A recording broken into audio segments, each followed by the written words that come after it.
ప్రభుత్వం చేసింది తప్పు అనేది ఆ రోజు ఘంటాపదంగా చెప్పాం. ఈ రోజు మేము చెప్పింది 100% వాస్తవం అని తేలిపోయింది. ఎందుకు అంటే బాధితులకు పట్టాలు ఇస్తాము అని ప్రభుత్వమే ఒప్పుకొని ఇవాళ తన తప్పు తెలుసుకొని మరి సవరించుకునే దానికి ప్రయత్నిస్తున్నట్టుగా కనబడుతున్నది. వాస్తవం ఏంటి అంటే ఇవి భూదాన్ పట్టాలు.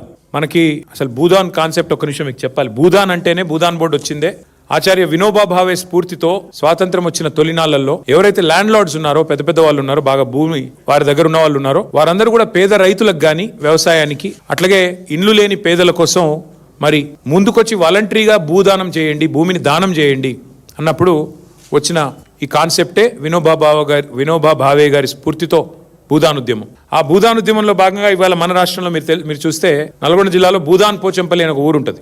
ఆ పేరు కూడా అక్కడి నుంచి వచ్చింది. అట్లాగే మన ఉమ్మడి ఆంధ్రప్రదేశ్ లో 1,00,000 ఎకరాల భూమి భూదాన్ కింద, ఆ రోజు భూదానం కింద మనం ఈ ఉద్యమ స్ఫూర్తితో 1,00,000 ఎకరాలు భూదాన్ బోర్డుకు కొంతమంది పెద్దలు వారు విరాళంగా దానంగా ఇవ్వడం జరిగింది. ఖమ్మంలో వెలుగుమట్లలో కూడా అదే పద్ధతుల్లో ఇద్దరు పెద్ద మనుషులు 1950వ దశకంలో ఒక 62 ఎకరాల భూమి ఏదో కరెక్ట్ గా సబ్జెక్టు కరెక్షన్ వారు వెలుగుమట్ల ప్రాంతంలో భూదాన్ బోర్డుకి ఇచ్చారు. ఆ భూమి 62 ఎకరాల పైచిలకు భూమి 89 వరకు 1989 వరకు కాంగ్రెస్ ప్రభుత్వం వచ్చేదాకా భూదాన్ బోర్డు ఆధీనంలో భూదాన్ బోర్డు మీదనే పట్టా ఉంది.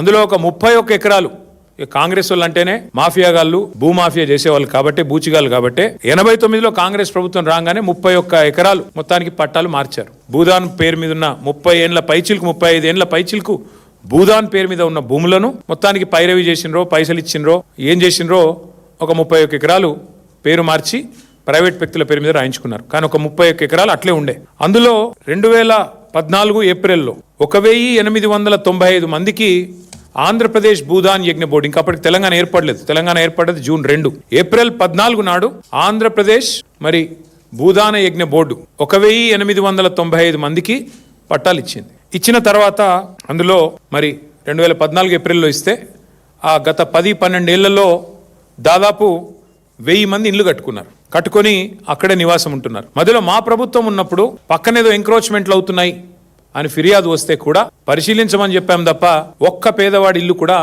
మేమెన్నడూ ముట్టుకోలేదు. నిజానికి కేసీఆర్ గారి ప్రభుత్వం ఆనాడు 10 ఏళ్ల పాటు జీవో నంబర్ 58 కింద 59 కింద ఈ రాష్ట్రంలో లక్షల మందికి పట్టాలు ఇచ్చింది. ఒక హైదరాబాద్లోనే 1,50,000 పట్టాలు ఇచ్చాం. ఆ పట్టా కూడా ఇంటి మహిళ ఎవరైతే ఉంటారో వారి పేరు మీద ఇచ్చాం. ఖమ్మం పట్టణంలో కూడా 3,000 మందికి 58 జీవో కింద పట్టాలు ఇచ్చాం.